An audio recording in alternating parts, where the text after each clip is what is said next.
That portion of Bible that said that in one way they gather, in seven ways we disappear, is what is happening between the ADC and the APC. And if you watch, the only thing different between two of them is the D and P, but there's similarity in their pronunciation. But that is not what I'm about to talk.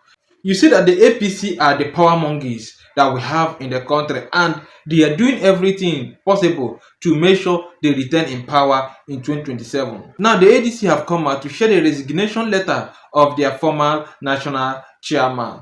But I want you to stay tuned to watch this video to the end, because at the end of this video, you will learn so many hidden truths behind all these political crises and what APC are scared about. But before we continue with the video, good morning, good afternoon, good evening, depending on your time zone and where you're watching us from. Welcome to NAIJA Prince News. If this is your first time coming across our channel, please do us a favor by clicking on your subscribe button and don't forget to on your notification bell.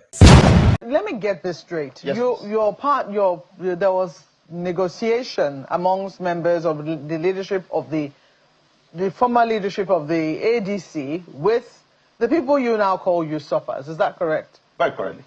Were you aware when those conversations were going on? With who, please? With the people you call usurpers. Having conversation with who? In my party? Yes, were you No, aware? I have nobody of such.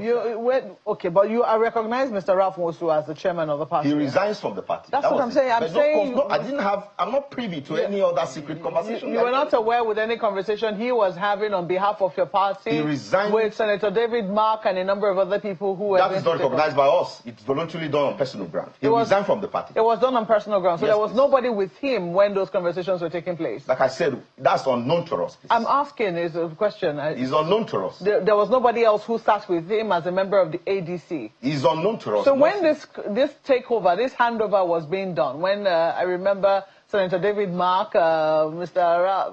Ogbeni Aregweshola was being decorated in the cloth of the ADC, nobody was aware at that time. That was done ignorance of the law. We never knew of them. Nothing. Our constitution doesn't oppose May that. I ask, this letter that we're seeing here, this letter of resignation that we're seeing here. Go ahead, please. Is this something that we put it to Nafiu Bala recognizes as his own signature? Let me dismiss it upon arrival. This is forged. This is not his signature. As we speak, he's challenging this in a court of law. Forged by who? That is what we are determining. That is why he has gone to the court. Right. So this is forged. This is not his signature. Yes, yeah, he's saying that this is not his signature. Not he's saying. This is not his signature. Our chairman doesn't sign. He doesn't resign. Have you seen his signature? You are telling an acting public secretary if you have seen his I'm asking signature? you because you are saying that he's contesting this. I'm asking if you've seen his signature before now. He's my boss. He's the acting. I mean, he's the authentic chairman of the party, and we have correspondences together. So his signature is things I'm privy to, and mine too as well. So this is not his signature. That's why we're contesting this in the court of law.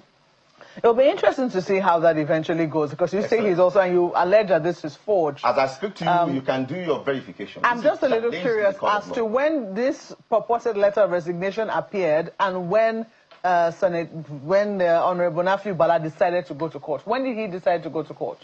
Do you have an idea of the first date his lawyers appeared in court on his behalf? Well, I'm not privy to the hearing and the commencement date of that.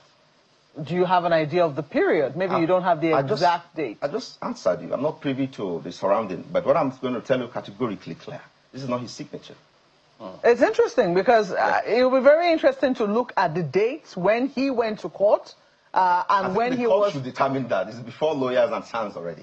You brought this before the court of public opinion, and we're asking questions in that regard. And for the public to be able to make up their mind who they actually believe, this sort of things are also very important. What time was he said to have resigned?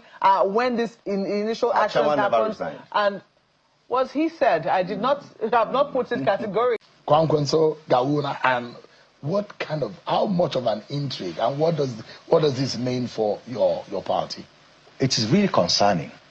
We're not ignoring. Look, nobody can ignore Kwankwaso in Kano. And we're not ignoring him. No. We are wary of Kwankwaso. We know what he can do. But we are also not sitting down. We know what he does. We know how he does his things. We are trying to counter him. But we are not underestimating him. We respect him. We respect his followership. But we're also there. We'll do everything possible to watch from his followership. And also, we also have a sitting governor now in place. Who was helped by Kwankwaso. Yeah, exactly. Kwankwaso did everything for him. Give it to him. But then he's with us now. He has come to join our party with members from Kwankwaso's camp. They're also there. And it's the allegation that he has left a lot of people behind. Those whom he has, thank God he's not carrying a lot of them. Thank God he said allegation, you know, but I think it's allegation really. But the 44 local government chairmen nominated, appointed, installed by Kwankwaso are all together with Abba Yusuf now. All of them. Most members of the State Assembly are. And these are the people that go to the grassroots. But of course we cannot ignore Kwankwaso. We respect him. But a lot of people forget that Kwankwaso net is not only in Kano. He's in places like Jigawa. He has his tentacles in Sokoto. He has his tentacles in part of Kaduna. In fact, if Kwankwaso enters Agege in Lagos, you'll be shocked. If he enters My 12 in Lagos, you'll be shocked. That is the influence of that man. That some people will say your party has lost to the opposition because there are talks that Kwankwaso wanted to come to the APC, but there were repels into him. Well, I don't want to go into why Kwankwaso didn't join. You know, he has his reasons. But as I told you, we respect Kwankwaso. We admire him. But at the APC presently constituted, Kwankwaso cannot do anything in Jigawa where I come from. Honestly. Nothing. Oh, you can't take away the fact that he has influence. Oh, he does. And he does. There are members in Jigawa. There are Kwankwasia everywhere. Yeah. You know, that's true. There are Kwankwasia everywhere. They are there. But there are more Kwankwasia in Kano than anywhere. So if you say Kwankwaso is a threat to us in Kano, yes. Outside Kano, there is nowhere Kwankwaso is a threat to APC. Honestly. In Kano, yes, he's a threat. And we're not losing, you know, we are wary of that. We are studying to see what he will do, to see how we can counter him and his followers also.